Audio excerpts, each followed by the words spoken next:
Hello. My topic today is being the black sheep of the family. Shout out to my friend Becky. I'm really excited about this topic because I feel like it's my life story. Like I was born to just talk about this because I've been the black sheep my entire life. And I am so sorry if you're the black sheep because it's such a shitty feeling your entire life just being put down by the people that you're supposed to be able to trust and that are supposed to inherently love you, your family, your parents. And it's the polar opposite if you're the black sheep. You are the object of everyone's aggression and anger and hostility and resentment. It stinks. But in light of that, you're the black sheep for a reason. You're the strongest one of the whole dysfunctional crew. So I'll get into that. I'm so excited about it. But I'm going to start with a really great quote. It is by George Bernard Shaw. And the quote is, "A family is a tyranny ruled by its weakest member." And what better example than the dynamic of a narcissistic parent? So maybe it's your mom, maybe it's your dad. In my case, it was my mom. So they're the weakest link and they cause the most damage because they're the ones that need the most attention. They're the ones that take other people down. They're the worst. So I'll go over a little bit about the cast of characters in the narcissistic, dysfunctional, and highly toxic family. So the narc at the helm is the tyrant, the worst of all. Typically, the narcissistic parent is someone that has suffered a disruption in their attachment to their caregiver during childhood, so early in life. So this causes them an inability to be resilient, to like overcome adversity or issues that they're having. It also causes them to have no self-esteem, which is reiterated over and over by their behaviors. It causes them to have, it affects their empathy. I thought this was interesting. They have no effective empathy, which is where you feel things, you relate to people, you have compassion in your heart, you genuinely feel sorry for someone's misfortune, or they don't have that, but they have cognitive empathy. Like they know that something's painful or hurtful to somebody else. This is like mind-blowing to me because I can't tell you how many times my narcissistic mother, like I've gone through some traumatic instances in my life. I said in another video that our son in the background there, Joey, we lost him to brain cancer when he was 3 years old. That was so devastating. I was destroyed. And my narcissistic mother, I think like she knew how much pain I was in. So she was like sorry on the surface. Like she knew it was cognitively, like she should have empathy, but she didn't have the compassion, the connection, like from a nurturing mother's standpoint. So I thought that was interesting. The narcissist is also excessively needy. They're constantly looking for admiration, for someone to supply them with whatever they need to construct their facade of what they want to be. Then there's the enabler, which this one gets me because this was my dad growing up. The enabler is someone that supports the narcissist, obviously, and they clean up their messes. They're always like justifying their actions or apologizing for them. I have experienced this firsthand over and over again. I can't tell you how many times I was like, you know what? I'm going to go to my dad. I think he's more reasonable. He'll understand where I'm coming from. When my narcissistic mother did something so blatantly off the wall, I would be like, I'm going to go to my dad about this. And of course, it was via email because no one in my family communicates. So I would email him. And I was so gobsmacked when he would come back at me with some nasty email defending her. I was like, wow. Like, I did not expect that. Like, when someone's wrong, they're wrong. You know, when I'm wrong, I admit it. But narcissists do not do that. And their enablers, you know, fully support and justify their actions. They're just as bad. So the enabler also has the delusion that they're the only one who understands the narcissist. They truly understand the narcissist and their needs. And again, in my situation, I feel like the dynamic between my parents is like, you know, my dad's the big caretaker, he's the big man. So he defends my narc mom, and he will always put her first and always, you know, just coddle her. So that makes sense. The enabler also has a trauma bond with the narc. This means they're addicted to the quirky relationship they have with the narc. It's physical and emotional. A trauma bond is a loyalty to a destructive person, and it grows over time. Like, they live together, they have kids together, they spend time together, so it only gets stronger. And the enabler is also doing like a self-preservation type of thing. They don't want to be the victim of the narcissist, so they would rather, you know, support them and do what they need to do to enable the narc to be happy. It's gross, especially if it's your other parent that you want to rely on. You can't rely on anybody. That's the enabler. Then there's also other roles like the golden child. I'm sure you know about that because it wasn't us. The golden child is probably your sibling. And you know why the narcissist picks them as the golden child? It's not because of anything they've done to earn it. It's because the narcissist wants to, you know, project themselves onto that child.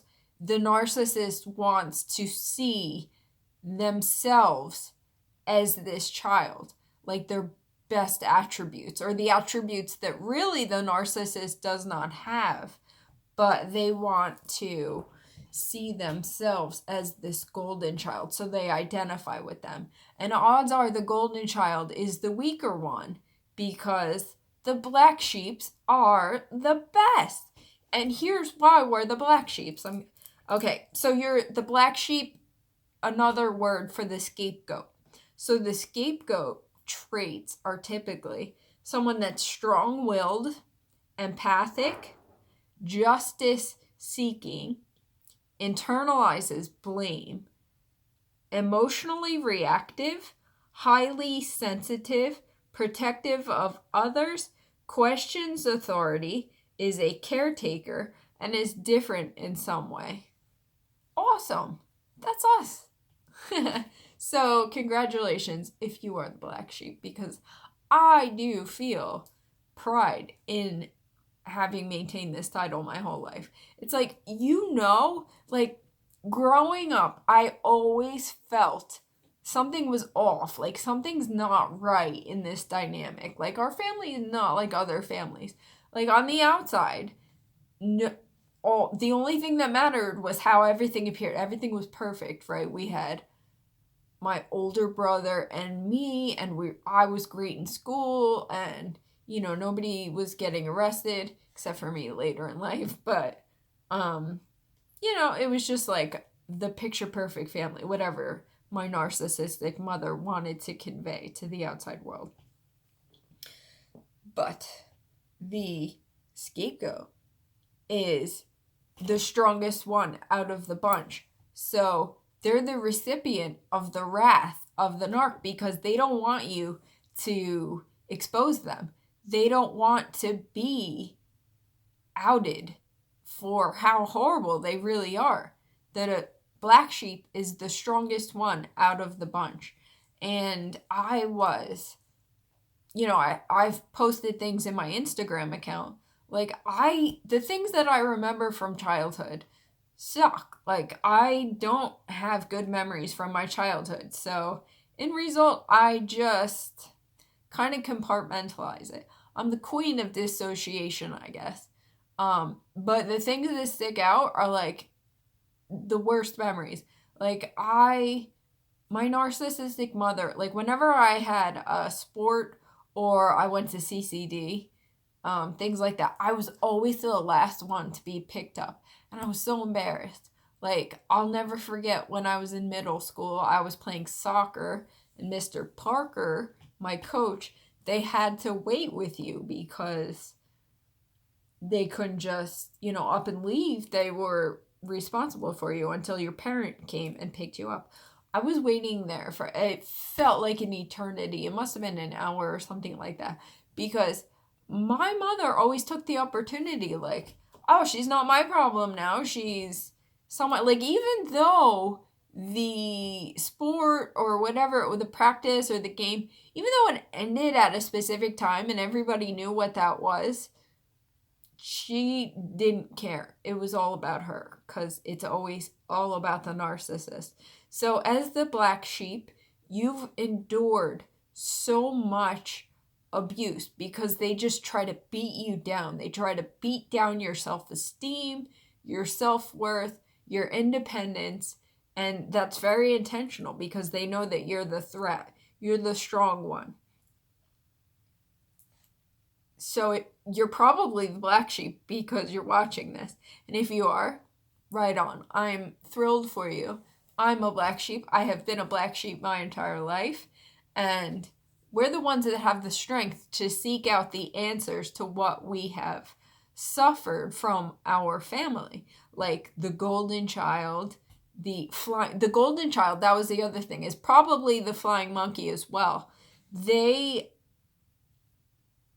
initiate abuse by proxy. I thought that was well said because my flying monkey, golden child, older sibling brother is so, used to be, we have no contact now, but he used to be so just condescending and mean to me.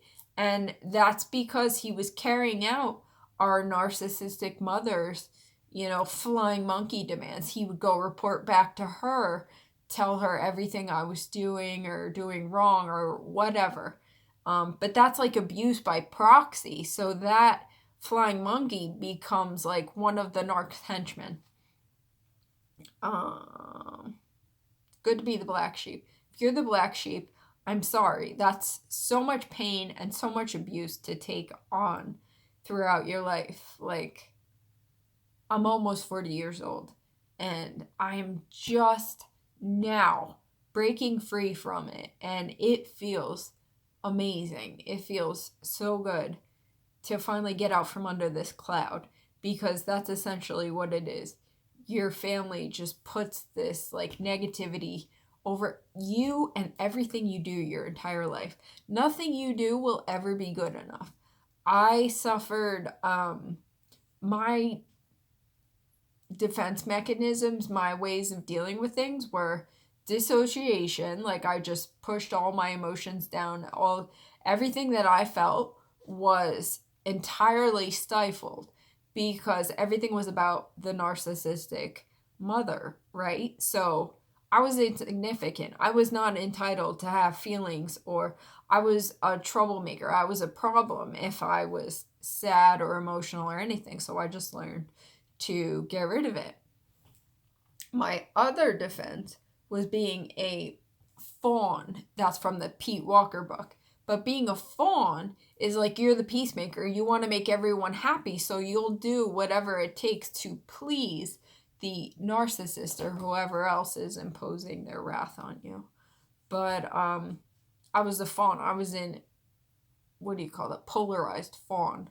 So I've always been a perfectionist. I always excelled at sports. I always excelled at academics. I got my master's degree. I was in varsity volleyball, and I even played through college, and nobody cared. Nobody gave a shit. It's gross. But the best part is, I have an amazing family now. In spite of the efforts of my family of origin, my mom, my dad, and the jerk brother flying monkey, Golden Boy, like, I love my life. I love my husband. God bless him for sticking it out and sticking by me.